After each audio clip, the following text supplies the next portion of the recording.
सातवें चरण से ठीक पहले आपको चुनाव की प्रयोगशाला में लेकर चलते हैं। इसकी झलक तो आप पहले चरण से ही देख रहे हैं, लेकिन महसूस अब करेंगे। अब तो फाइनल प्रोडक्ट निकलने ही वाला है। इसमें होता यह है कि जब रैलियों में तीखे बयान उबाल मारते हैं तो नए नए मुद्दों का आविष्कार होता है। एक्शन रिएक्शन का कॉम्बिनेशन दिखाई पड़ता है और यही कॉम्बिनेशन जनता तक पहुंचता है और फिर इन्हीं सबको ध्यान में रखकर मतदाता वोट डालते हैं। तब कहीं जाकर काउंटिंग के दिन कैंडिडेट की हार जीत तय होती है। अगर मुद्दा देखा जाए तो सबसे अहम मुद्दा महंगाई है। हम लोग का बिहार इतना पिछड़ा है, कहीं भी जाओ तो सब बिहार को बिहारी बोलते हैं। हम लोग अभी पढ़े लिखे हैं, एमए कर चुके हैं, यहाँ पे कोई हम लोग को जॉब वगैरह नहीं मिलता है। आज की सरकार ये है कि 2 करोड़ युवाओं का रोजगार छीन ले रही है, तो ये लोग रोजगार देंगे कहाँ से? हमारे महिला का विकास अच्छा हो, हमारे महिला जी सके अच्छा से। बदलाव जरूरी है, एकदम जरूरी है। अच्छा सरकार होना चाहिए कि हम लोग का पेट भरे, हम लोग बच्चे का काम है न धंधा, कैसे नहीं खाएगा। कि हमारे बुनकर लोग बहुत ज्यादा परेशान है, बड़ा भुखमरी का शिकार है। ये जो इतना तेजी से बेरोजगारी फैल रही और ये गरीब लोग कहाँ से जिएंगे खाएंगे। ग्रेजुएशन कर चुके हैं, ग्रेजुएशन करने के बाद भी हमें नौकरी नहीं मिल रही है। रोजगार है नहीं, बुनकर का लूम चले ना चले, इनको तो बिल का पैसा देना है। नहीं पढ़ाई हो रहा है, नहीं नौकरी मिल रहा है, नहीं सूद से खाना मिल रहा है। नतीजों में अभी वक्त है, लेकिन नेता मुद्दों को कसकर पकड़ रहे हैं। इंडी वालों पर पूर्वांचल का प्रहार होगा और पूर्वांचल का प्रहार जिस पर हुआ वो मैदान से भी बाहर जाकर गिरता है। मोदी जी, आप लंबे लंबे भाषण देना बंद कीजिए। पहले आपके अलग अलग रास्ते थे। सेना में आप जा सकते थे, पब्लिक सेक्टर में जा सकते थे, प्राइवेट सेक्टर में आपको रोजगार मिल सकता था। नरेंद्र मोदी ने नोटबंदी, जीएसटी लागू करके रोजगार के रास्ते बंद किए और सेना में अग्निवीर लागू करके जवानों को मजदूर बना दिया। तो मैं आपसे सबसे पहले यह कहना चाहता हूं, नरेंद्र मोदी कुछ भी कहें, 4 जून के बाद इंडिया की सरकार आने वाली है। अग्निवीर योजना को फाड़ के हम कूड़ेदान में फेंकने जा रहे हैं। अब बात मुद्दों की चली है तो इसे चुनावी प्रयोगशाला के नजरिए से समझिए, क्योंकि यहाँ 2024 लोकसभा चुनाव वाले हर दौर के मुद्दे दिखाई पड़ेंगे, वो भी बड़े गठबंधन के हिसाब से। एनडी मोदी के नाम पर नरेंद्र मोदी की छवि के सहारे 400 पार के नारे पर सवार है। विकास और मजबूत नेतृत्व का कॉम्बिनेशन जब विरोधियों पर वार करता है तो बीजेपी को बल मिलता है, ऐसा दावा है। राम मंदिर और सनातन के नाम पर बीजेपी और सहयोगियों ने इंडिया अलायंस को आड़े हाथों लिया, मंदिर को मुद्दा बनाया। लेकिन चुनाव में घुमाव तब आया जब घुसपैठिए, मंगलसूत्र जैसी बातें होने लगी। उसमें भी राहुल के करीबी सैम पित्रोदा ने विरासत टैक्स पर बयान देकर वार को नई धार दे दी। चौथे चरण के बाद तो आरक्षण संविधान के नाम पर बीजेपी ने कांग्रेस को दलित, आदिवासी और ओबीसी विरोधी कहना शुरू कर दिया। हालांकि इन सब के बीच बीजेपी ने एक मुद्दा पकड़े रखा, मुस्लिम आरक्षण, धर्म के आधार पर आरक्षण। इसी को लेकर अभी तक आगे बढ़ भी रही है। ये समाजवादी पार्टी के लोग तो रामद्रोही है, ये राम भक्तों पर गोली चलाने वाले लोग हैं और ये आज भी कह रहे हैं कि अगर समाजवादी पार्टी और कांग्रेस की सरकार बनेगी तो अनुसूचित जाति, जनजाति और पिछड़ी जाति के आरक्षण को मुसलमानों को बांट देंगे। बीजेपी के वार के सामने विपक्ष ने भी काउंटर अटैक तैयार रखे और वक्त के साथ इस्तेमाल भी कर रहे हैं। इंडिया अलायंस ने चुनाव से पहले ही जातिगत जनगणना को मुद्दा बना दिया, जिसकी जितनी हिस्सेदारी उसकी उतनी भागीदारी वाली बात पहुंचाई। एक और बात पकड़ कर रखी, नौकरी और बेरोजगारी। इसके साथ पेपर लीक को भी राहुल गांधी हर रैली में बोल रहे हैं, मोदी सरकार को घेरते हैं। राहुल ने भारत जोड़ो यात्रा निकाली, इसके बाद से आम जनता पर महंगाई की मार को भी चुनावी कैंपेन में शामिल किया। आरक्षण को लेकर कांग्रेस ने बीजेपी नेताओं के बयान गिराए, दावा किया कि अगर मोदी सरकार फिर से बने तो आरक्षण खत्म करवा दिया जाएगा। ये भी कहा गया कि 400 सीट इसलिए मांगी जा रही हैं ताकि संविधान बदल दिया जाए और फिर अपनी बात भी रखी जाती है। कहा जा रहा है कि अगर हमारी सरकार बनी तो फिर 50% आरक्षण वाली सीमा हटा देंगे। अब फाइनल फैक्टर के तौर पर खटाखट फटाफट 30 लाख पक्की नौकरी और महिलाओं के खाते में 1 लाख रुपए सालाना देने के वादे भी किए जा रहे हैं। हमारे देश में सबसे बड़ी समस्या है अभी युवा जो है बेरोजगार हैं, उनके लिए नौकरी का कोई यहाँ पर कोई समाधान नहीं हो रहा है। मुसलमानों की जहाँ तक बात है, आप 3 तलाक की बात कर रहे हैं। 3 तलाक से क्या मुसलमानों को फ़ायदा होने वाला है? 3 तलाक से तो मुझे नहीं लगता कि कोई फ़ायदा होने वाला है यहाँ पर देश में। तो आज के डेट में जो है मुसलमान के पास आज कुछ नहीं है। जो कुछ है बस खाली हिंदू मुसलमान मोदी जी कर रहे हैं। आज 10 साल से राज कर रहे हैं हिंदू मुसलमान। बाकी उनके पास ना विकास का मुद्दा है, न कोई मुसलमान का मुद्दा है। मुद्दे ये हैं कि एक सेकुलर भारत होना चाहिए, हिंदू मुस्लिम से अलग होना चाहिए, महंगाई बेरोज़गारी सबसे बड़ा मुद्दा है। ये जो भी सरकार अभी पिछले 10 सालों से बीजेपी सरकार बनी है, तो इस सरकार ने सिर्फ बड़ी बड़ी बातें तो की हैं, मगर जो चीज़ होनी चाहिए जो ज़मीनी स्तर पे, वो आपको उस तरीके से नज़र नहीं आएगा। ये सही है कि इस बार चुनाव में मुद्दे लगातार बदले, किसी एक थीम पर चुनाव नहीं हुआ, मगर जनता के बीच एक खास किस्म का मैसेज जा रहा है। अब 7वें चरण के चुनाव से पहले पूर्वांचल को लेकर सवालों का एक बुलिंदा इकट्ठा हो गया। सवाल, चुनाव के बीच शरिया पर सियासी संग्राम क्यों?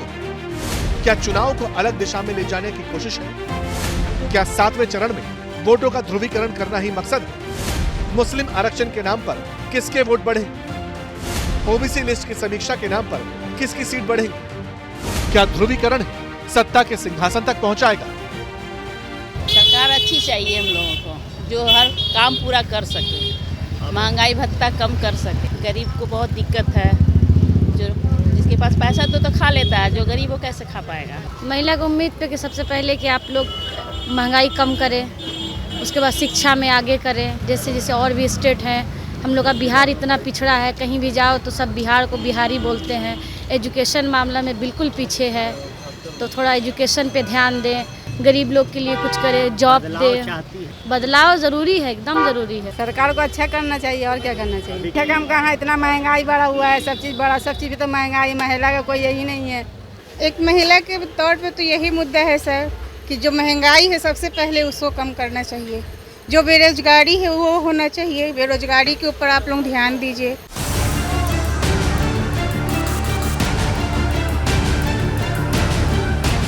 वैसे रिपोर्ट में आगे बढ़ने से पहले ये भी जान लीजिए कि नेताओं की रैली में बात घूम फिर कर हिंदू मुसलमान पर आ क्यों रही है। इसे 7वें चरण की सीटों के पिछले चुनाव नतीजों से समझिए। 1 जून को जिन 57 सीटों पर चुनाव होना है, 2019 में एनडीए अलायंस ने इनमें से 32 सीटें जीती थी। इसमें भी 25 सीट बीजेपी के पास थी, यूपीए को 9 और अदर्स के खाते में 14 सीट गई थी। इस बार समीकरण बदले। पंजाब में अकाली दल और बीजेपी का अलायंस नहीं है, कांग्रेस और आप समेत 4 कॉर्नर फाइट है।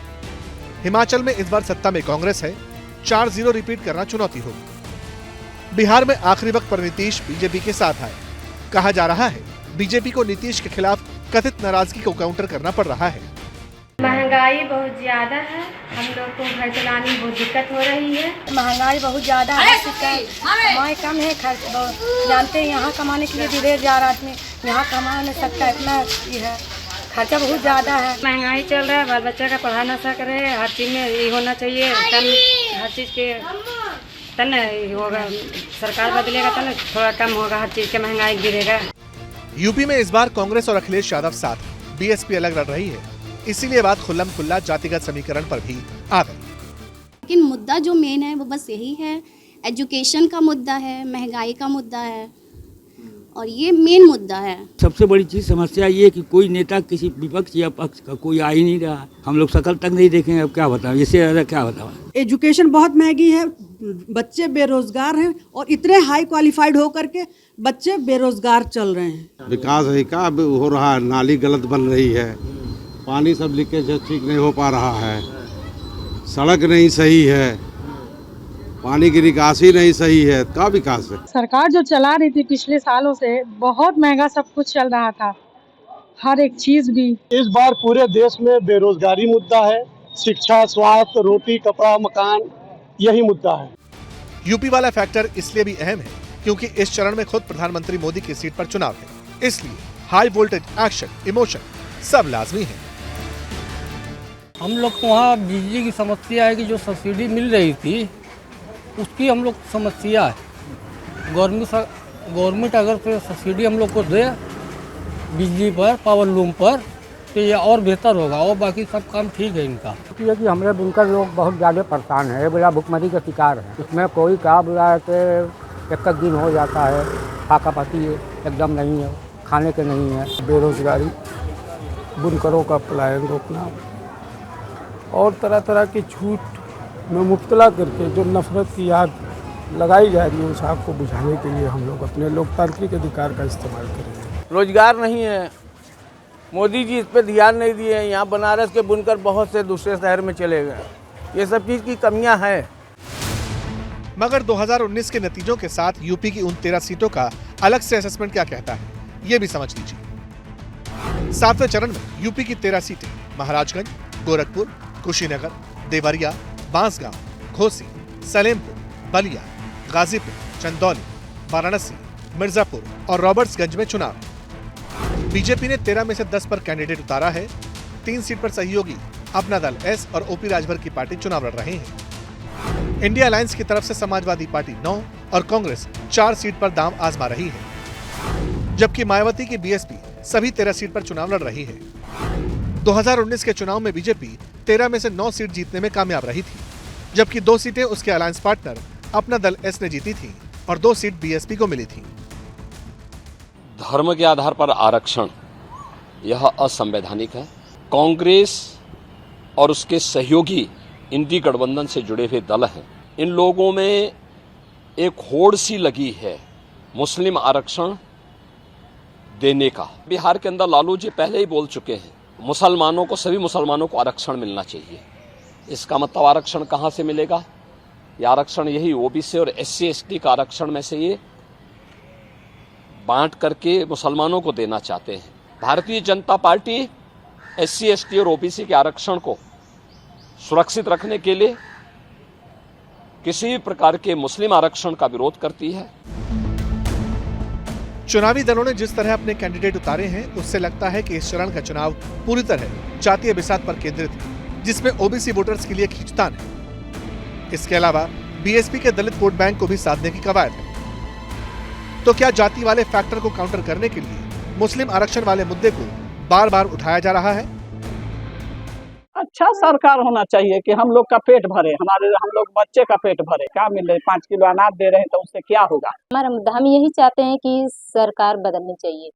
चेहरा आज हम 5-10 साल से देख रहे हैं, चेहरे को बदलना चाहिए। और मुसलमानों के लिए भेदभाव जो है कि हिजाब हटाना, इस तरह का हमको पसंद नहीं। बेरोजगारी पहले हट जाए, क्योंकि हम ग्रेजुएशन कर चुके हैं, ग्रेजुएशन करने के बाद भी हमें नौकरी नहीं मिल रही है। हमें सिर्फ नौकरी चाहिए। अनएम्प्लॉयमेंट, बेरोजगारी, हर तरीके की महंगाई हुई, चाहे किसी तरीके की हुई, गरीबों के लिए कोई फैसिलिटी नहीं। हमारे गाजीपुर शहर में कोई भी मतलब फैसिलिटी नहीं। सिलेंडर देख लीजिए, पेट्रोल देख लीजिए, और जो ये अभी जो ये चल रहा है आपका क्या बोलते हैं, नौकरी नहीं मिल रही है, विकास नहीं हुआ है। मुद्दा है महंगाई है, ना फैक्ट्री है, ना कारखाना है। सरकार बदलनी चाहिए था। इसी तरह चुनाव के आखिरी अध्याय में बिहार का रण भी अहम दिखाई दे रहा है। यहाँ जनता के मन में कौन बसा है, कौन से मुद्दे चलेंगे, चुनावी प्रयोगशाला से निकलकर कौन घर तक जाएंगे? इस बार का चुनाव अगर मुद्दा देखा जाए तो सबसे अहम मुद्दा महंगाई है, जिसके बारे में कोई भी नहीं सोच रहा है। तो हमारे देश में ऐसी सरकार बननी चाहिए जो महंगाई के बारे में सोचे। गैस देखो कितना ज़्यादा बढ़ रहा है, उसका दिन ब दिन दाम बढ़ते जा रहा है, घटने के बजाय बढ़ रहा है। हम लोग अभी पढ़े लिखे हैं, एमए कर चुके हैं, यहाँ पे कोई हम लोग को जॉब वगैरह नहीं मिलता है, घर पे रहना, ये सब दंगे वगैरह करते हैं। वो सब बदलाव होना चाहिए, सरकार बदलाव करे, उस सब पे ध्यान दे सरकार। अच्छा सरकार चाहिए, बस जो हमारे महिला का विकास अच्छा हो, हमारे महिला जी सके अच्छा से, उसके साथ रास्ता चलती छिड़कानी ना हो, वो उसका अधिकार जो है उन्हें मिले। पढ़ लिख कर भी कुछ कर नहीं पा रही है, सरकार उसे दे नहीं कुछ पा रहा है। महिला के साथ बहुत अत्याचार होता है, दहेज के लिए परेशानी होता है, उसे ससुराल में तंग किया जाता है, इस पे भी रोक हो। जेडीयू और चिराग की पार्टी के साथ मिलकर बीजेपी इस बार 2019 वाला परफॉर्मेंस रिपीट करना चाहती है। अमित शाह दावा भी करते हैं कि बिहार की जनता उनके साथ है। वैसे दावा तो इंडिया अलायंस भी कर रहा है।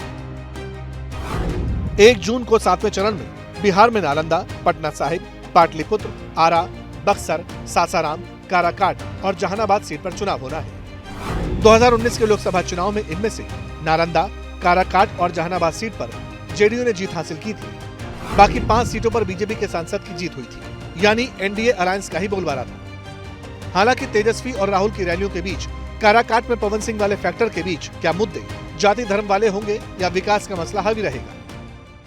जो अच्छा काम करेगा, अच्छा विकास का काम करेगा, जो मुल्क और लोग आवाम का काम करेगा, उसको नज़र रखते हुए काम करना, वोट डालना चाहिए। बहुत सारे सामान के दाम बढ़ गए हैं, बहुत ज़्यादा। गैस सिलेंडर का हो, राशन का हो, जो मिडिल क्लास के लोग हैं और ख़ास तौर से जो मज़दूर तबका के लोग हैं, उनके लिए ज़िंदगी बसर करना बहुत मुश्किल है। मज़दूर क्लास के लोग अगर बच्चों पे खर्च करते हैं तो खाने के लाले पड़ जाते हैं, खाने पे खर्च करते हैं तो बच्चों की पढ़ाई उससे मुतासिर हो जाती है। हर साल किसी सरकार को 5 साल के लिए लाया जाए और उसके बाद उसको हटा दिया जाए। के लिए यहाँ जो भी डेवलपमेंट होता है तो मान के चलिए 5 साल तो काम करता है, 5 साल के बाद कोई भी सरकार सिर्फ खाता है, उसके बाद ज़मीनी स्तर पर कोई काम नहीं होता है। तो कुल मिलाकर 57 सीटों में से 7वें चरण में बिहार और यूपी की 21 सीटों पर मतदाता को अपने वोटिंग राइट का इस्तेमाल करना है। अगर इन सीटों पर पिछली बार जैसा परफॉर्मेंस होता है तो बीजेपी के लिए बोनस होगा, वरना नंबर गेम में काफी कुछ हो सकता है। और जो भी होगा, 4 जून को सबसे तेज नतीजे आपको एबीपी न्यूज पर ही देखने को मिलेंगे। तो सुबह 6 बजे से ट्यून जरूर कर लीजिएगा।